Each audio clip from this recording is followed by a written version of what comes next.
Greetings, friends. This week, I'm joined by My Money Sorted finance expert, Dan Brown. For those who don't know Dan, he's a financial planning industry vet of over 20 years, whose personal mission is to see 5 million Aussies better off as a result of obtaining advice that will help them achieve their biggest goals in life. Welcome, Dan. Thanks, Tom. This week, we're going to explore what life could look like for you 10 years from now if you were to take some really specific action with your finances this year. It sounds weird saying that, but I think for many of us, that's because we're so focused on our situation today and our near-term goals that we often don't think about what's possible over the longer term, which can be a good thing at times, but it can also provide us with a really limited view of our own potential. There's a great saying from Bill Gates that's really applicable here, which goes along the lines of, most people overestimate what they can achieve in 1 year and underestimate what they can achieve in 10 years. So it's really important to look at what we can achieve by putting attention into the right things today. Now, rather than talking theory, we're going to unpack the exact situation for a number of young families who found themselves in exactly this position 10 years ago. Now, for full context, these are real people who came to Dan seeking financial advice. We'll cover off on where they started out, what steps they took to get ahead with their money, and what their situation looks like today. Our goal for you, of course, is to provide you with real, relatable examples of how other people in a similar situation to yours have achieved real success. Again, no theory here, this is real life, how they did it. Let's get started. Tell us 10 years ago about their age and their family situation.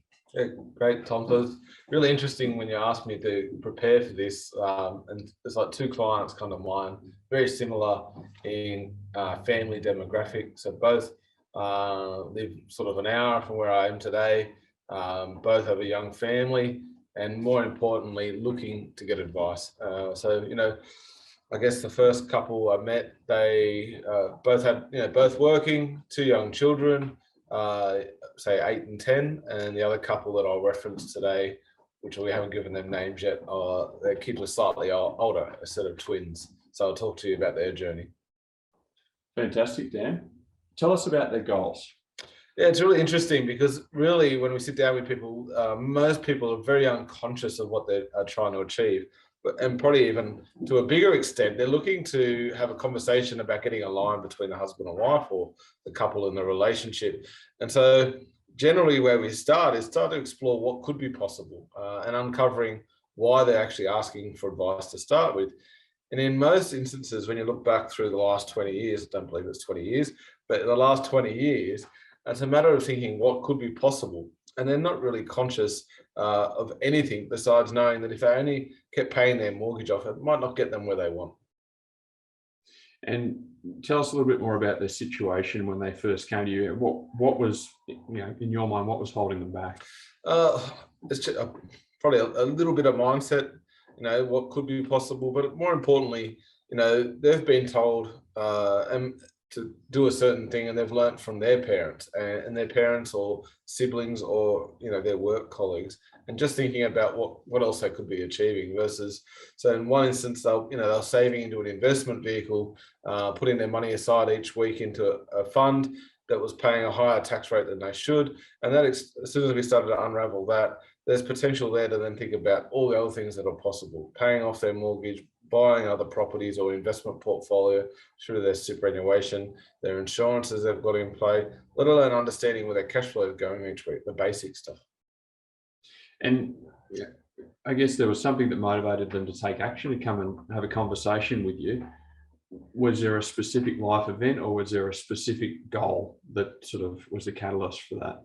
Yeah, good question. I guess we wanted to take, they were a client of the business, potentially that had a product but they hadn't got advice from us. So we really wanted to take them on a journey that maybe thought about, rather than seeing us as a transaction, seeing it as a long-term relationship, that I could actually uncover things along the way, whether it be strategy or new products for them to consider.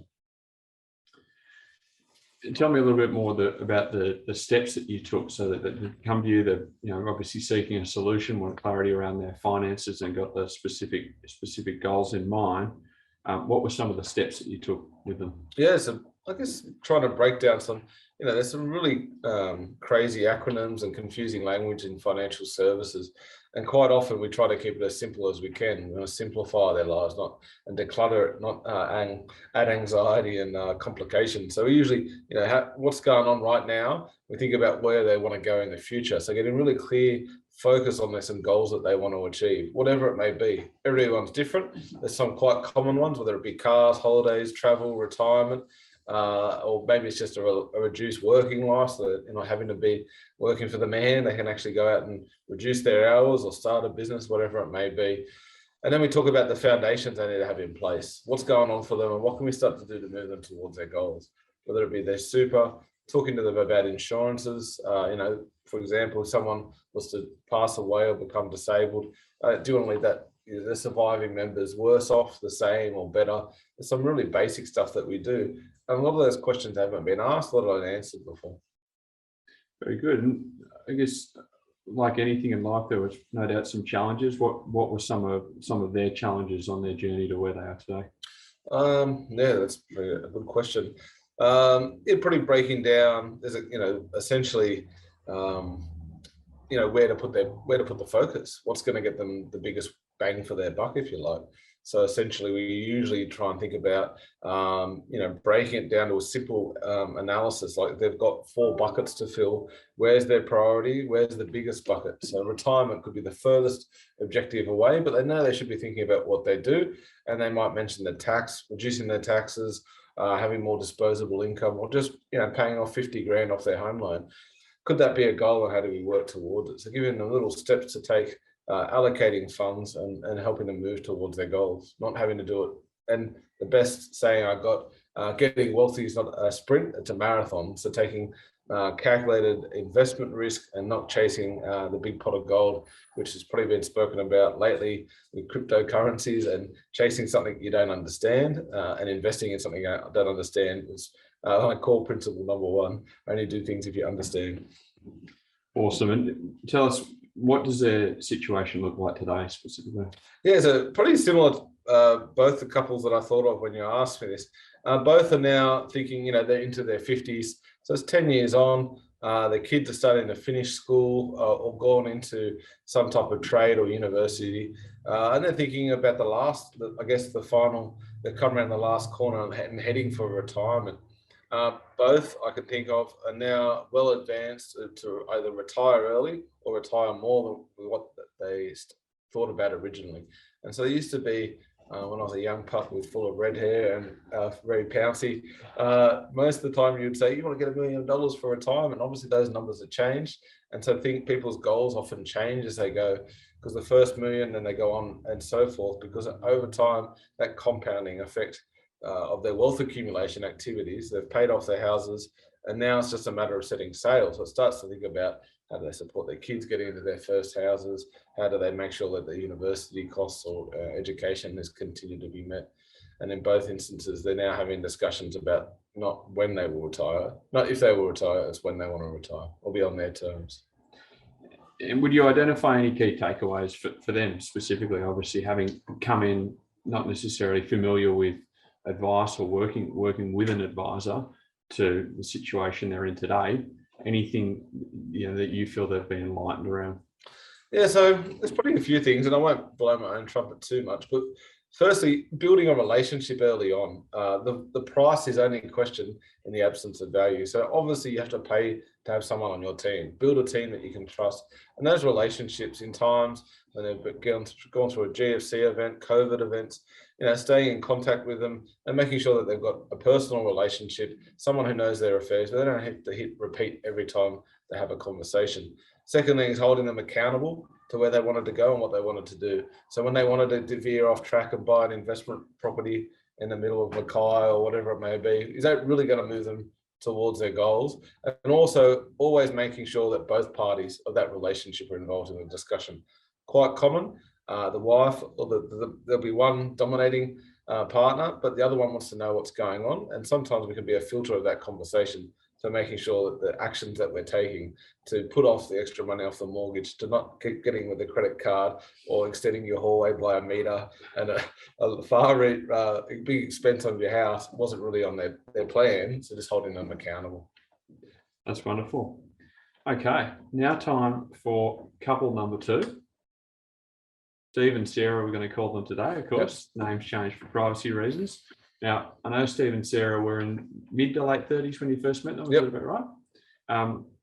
Tell us about their family situation. Yeah, so similar as I explained earlier with the other couple of kids, both looking to advance. Didn't know what once they left school into probably a university degree.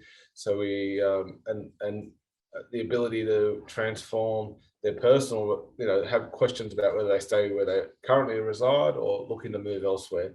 So there's been lots of changes over, I don't know how far you want me to go on it, but, from redundancies to stopping work to, working interstate, doing FIFO, fly in, fly out work, through to salary packaging, buying employee shares being offered by the companies that they work for, through to the female partner just ceasing employment because they don't need to work anymore. Okay. And so it sounds like both Steve and Sarah were employed at the time when you first met them. Any specific goals? That's a good question again. I think it was just to make sure they could, they'd just about paid out their mortgage early because they hadn't lived in a CBD location at the time. So it was a cheap way to live, but earning really good income. And so we went about, making sure that they put the most into super because they're retiring early was one of their big objectives. And the second part was they wanted to give the kids a head start. So we actually started up investment accounts for the 2 kids to make sure that when they got to a point where they could either be used for a car, education, or other, they got to do it. And the end result was they got to do all of it. The kids actually did go traveling. They did go to university in the military, and they also got the opportunity to help them buy their first car. So often, probably one of the big things I got to learn through this career is that in the end, we're all doing the same thing. We just want to give our kids the best opportunity in life. But it takes us some time to realize that. And so some of the things that you start to I've seen, you realize now, even as a parent of 2 young children, that's exactly what the mindset is. I don't really I know I'm going to have enough. I want to make sure they're okay. And so often that's now an undercurrent. So it becomes a legacy, if you want to call it that. So even in their 70s or 80s or 50s, they're still starting to think about helping their kids. Yeah, that's really powerful. And I'm sure that will resonate with a lot of people, particularly the young families. Your priorities change so quickly, don't they? Yep. Tell us a little bit more about perhaps the situation. Was there anything that you identified that was perhaps holding them back? What was the sort of primary motivator for wanting to come and have a conversation? Yeah, I think, again, this is not uncommon. It would be like, we could do this, we could do that, but then they get stalemate and do nothing. And so sometimes it's an encouragement. So when we think goals, sometimes I think people go, oh, crap, that's going to be an outdoor budget. People can analyze where I spend my money. I know I drink too many beers, or we've got too many subscriptions these days. But it's not just, sometimes it's coaching them into giving themselves permission to go and acquire or do what they want. And so in this case, they'd always dreamed of having a pool and they were going to put it off a few years. And I'm like, well, why don't you do it now while the kids are young? So it's actually coaching them into going and achieving their goal and making them feel that it's achievable and putting in place a plan. So that wasn't them, by the way. That's the benefit of filming outside. The reality is that that pool might have cost back then $30,000 or $40,000 to install, and the ability was to go and I think at the time draw it off their mortgage, and then we put a payment plan in place to repay it, and it was in the end it was paid out within 2 to 3 years, and they paid out the whole mortgage. But the reality was, I said, sometimes the memories are going to be far outweigh the costs, and so quite often, even in retirement. I'm going to go on a little side story here, but I think it's really powerful. Quite often you get a couple that retire, they might have $1 million in retirement, and they'll go, yep, we're going to do this travel. And obviously we haven't been able to do it the last few years. So then they go about setting out on their plan. They're going to go for 5 weeks. And I love saying to them, why don't you go premium economy or business class? Oh, no, I couldn't afford that. You've worked your whole damn life to spend a few extra $1,000 on something that's enjoyable. And again, getting really clear on the goals. And so I think that's really interesting because they'll go and spend $25,000 on a trip of a lifetime, perhaps, and then they'll find ways not to spend the extra couple of grand on some flights. Anyway, I don't know if that was any value or not. It's all relevant for sure. Tell me, I guess, any particular steps that you took with them. It sounds like there was, a few things that they identified that they wanted to do. How did you get clear on priorities? Yeah, so I think in this case too, one of the things was I was thinking about relocating back to where they grew up, and there was a massive consideration whether they did that. So they needed to have some flexibility in the mortgage because the price that they had would probably be double where it was to relocate.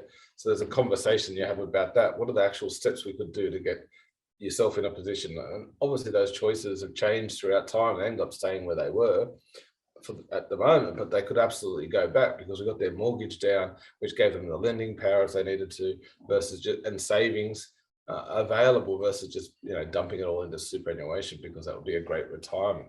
So it's always an and conversation, not an or. Being really clear on someone's set of goals and objectives, and coming at it with why couldn't it be possible versus having no, it can't be possible, and they build a plan around that. So. Any challenges that you identified along the way? It sounds like there's a few things that they needed to choose between in terms of their initial focus.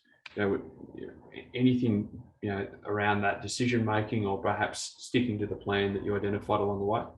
Yeah, I think, and this will be common for most, like they start to get ahead on their mortgage, and they start to think about, well, what's next? At the family barbecue, at the barbecue on the weekend, they're like, Harry and Jan just bought an investment property. We should buy an investment property.